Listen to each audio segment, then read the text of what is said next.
It's a complicated issue, but whether in plain sight or hidden, more Canadians than ever are living on the streets, in cars and shelters, and at other people's homes.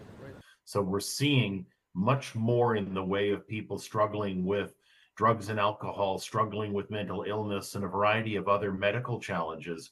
Earlier this month, Quebec did a new census of its homeless. Figures aren't out yet, but it's estimated the number has already risen 15% since last year. And the Welcome Hall Mission's CEO Sam Watt says that number may only continue to rise with a toughening economy due to a U.S. trade war. Tariffs are going to make things more expensive. And one of the number one reason why people end up experiencing homelessness is they can't afford where they're living right now. If Mr. Trump does not suspend and postpone the tariffs. The tariffs have been one of the dominant issues in this federal election campaign, and all of the parties have talked about the need for more affordability, housing, and social housing. We will create Build Canada Homes. But except for the Bloc Québécois platform, which calls for increased funding against homelessness to be indexed by nearly $3.5 billion, the New Democrats promising to introduce a national rent control and stop landlords from jacking up rents and evicting tenants.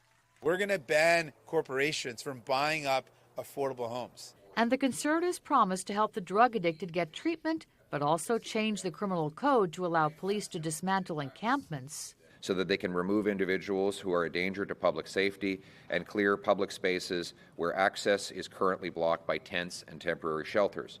Homelessness has barely been mentioned in this campaign.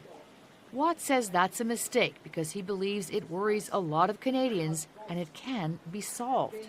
All it's going to take is the political courage that we require and just enough money. The interesting thing is there's an economic argument to this. I don't know if you've heard me say this before, but the cost of somebody on the street is $75,000 to $85,000 a year to the system. The cost of housing somebody is between $20,000 and $60,000 a year per person. So why wouldn't we house them? So if it's so solvable, why haven't more of the federal leaders talked about it more in this campaign? Well, a cynic might say it's because the homeless don't vote, but that's not true. Many of them actually do. Watt says it's because it's a complex puzzle involving many different ministries and levels of government, and all of them have to be pulling together at the same time and in the same direction, a bit like a Rubik's Cube.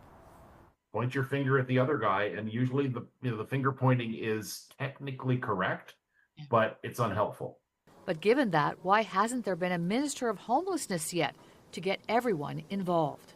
I think it's time for something like that, and we need to put resourcing together in order to do it. This is a colossal effort that's required, but the cost of doing nothing is going to be much higher. So, like the rest of us, he'll watch and wait to see who's elected and hopes this issue gets a lot more attention from the next government for all Canadians. Caroline Van Vlartigan, CTV News.